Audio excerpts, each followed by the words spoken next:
नमस्कार। ज्योतिषीय श्रृंखला की इस कड़ी में आपका हार्दिक स्वागत है।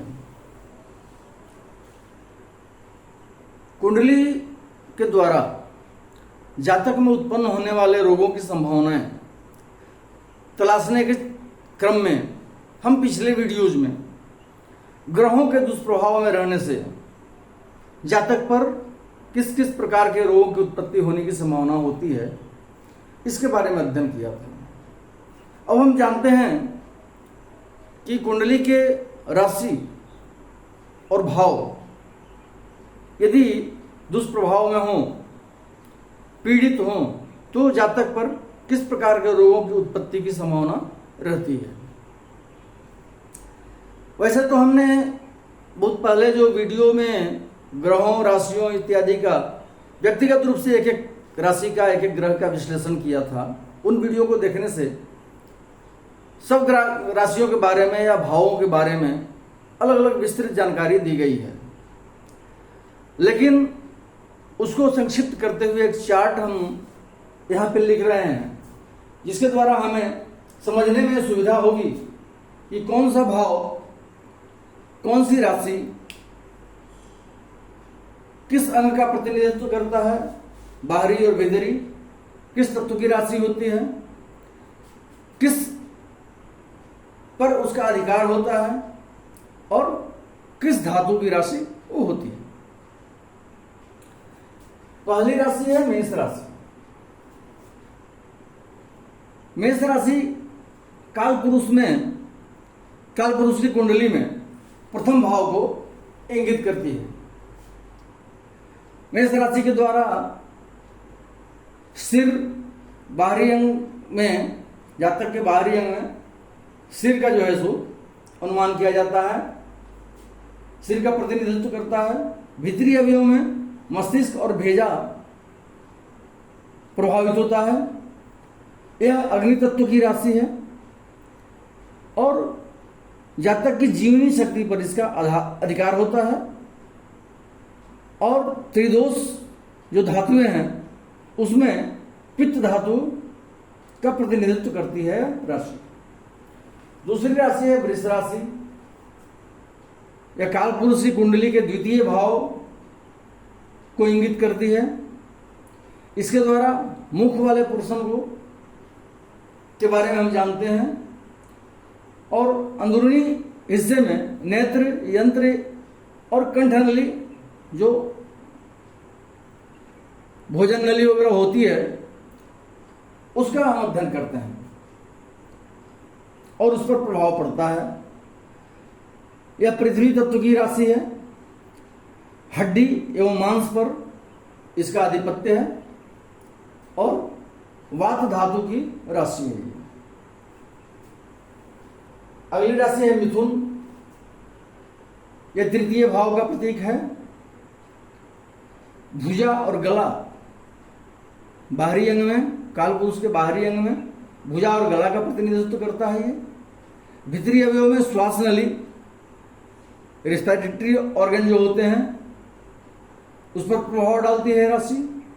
वायु तत्व की राशि होती है। इसके अशुभ रहने से या अशुभ प्रभाव में आने से जातक की श्वास क्रिया प्रभावित होती है।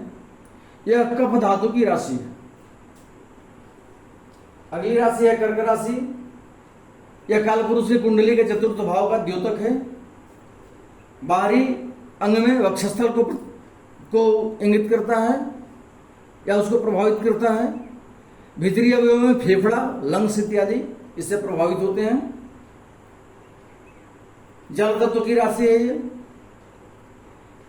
रुधिर अर्थात रक्त पर इसका अधिकार होता है और पित्त प्रकृति की धातु, पित्त धातु की राशि है ये। पांचवी राशि है सिंह राशि। यह काल पुरुष के कुंडली में पंचम भाव को इंगित करती है। बाहरी अंग में पीठ और मेरुदंड पर इसका अधिपत्य होता है। इस राशि के प्रभावित होने से, इस भाव के प्रभावित होने से जातक का पीठ और मेरुदंड प्रभावित होता है।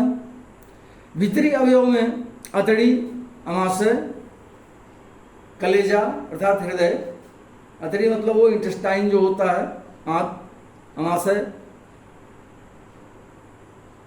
और हृदय इत्यादि से प्रभावित होता है। अग्नि तत्व की राशि है ये। जीवनी शक्ति पर इसका आधिपत्य होता है। कफ प्रकृति की, कफ धातु की राशि है। छठी राशि है कन्या। ये षष्ठ भाव का प्रतिनिधित्व करती है राशि। पेट के ऊपरी भाग का पर इसका अधिकार होता है। भीतरी अवयव में अतड़ियों पर इसका अधिकार होता है।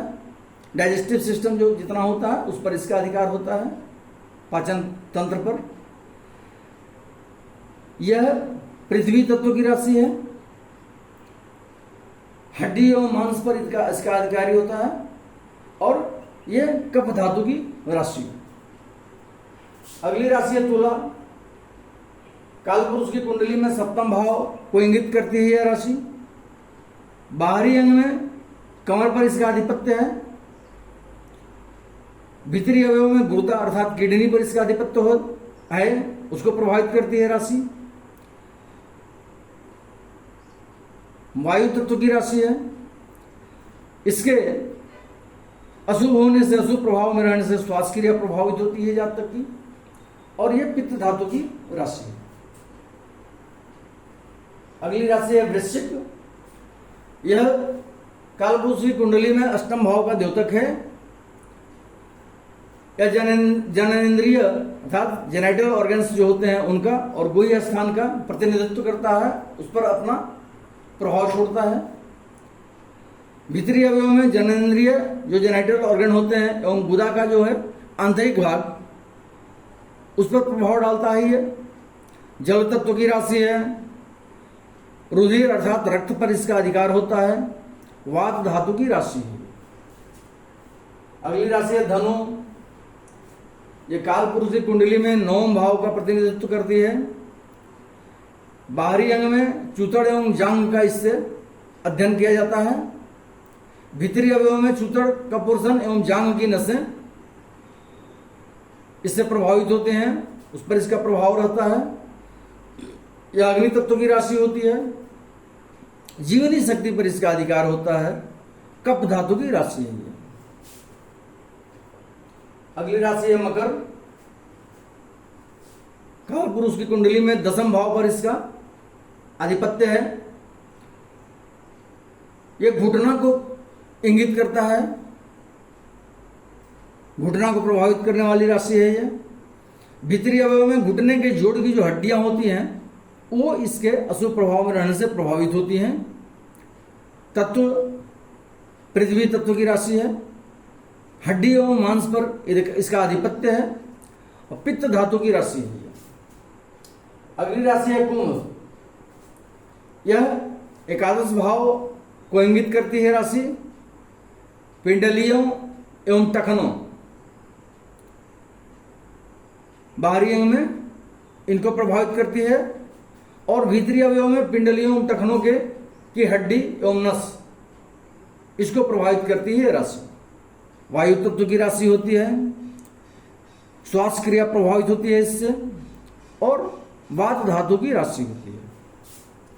अंतिम राशि है मीन।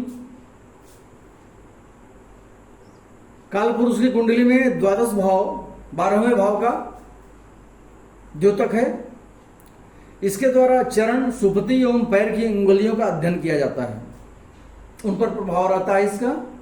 भीतरी अवयव में सुपति और पैर की उंगलियों की हड्डियां एवं नसों का जोड़ जो होता है उसको यह प्रभावित करती है राशि। जल तत्व की राशि है।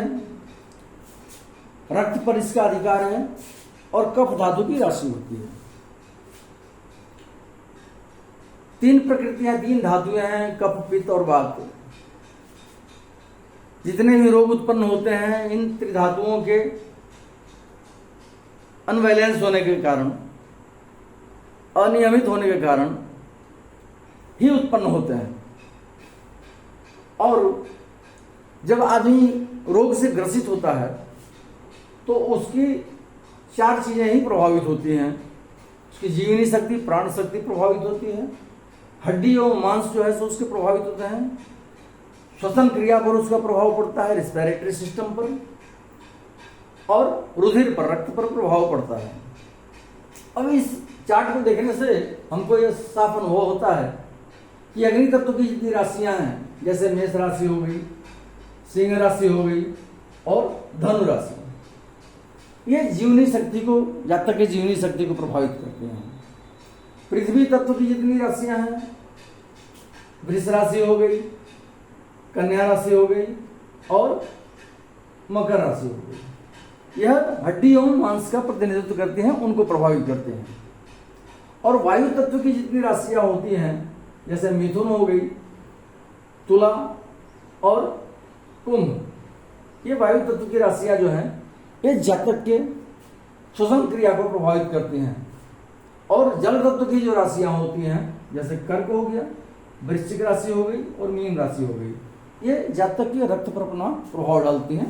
अगर ये सब राशियां और भाव दुष्प्रभाव में रहते हैं तो इस प्रकार के रोगों की उत्पत्ति होती है।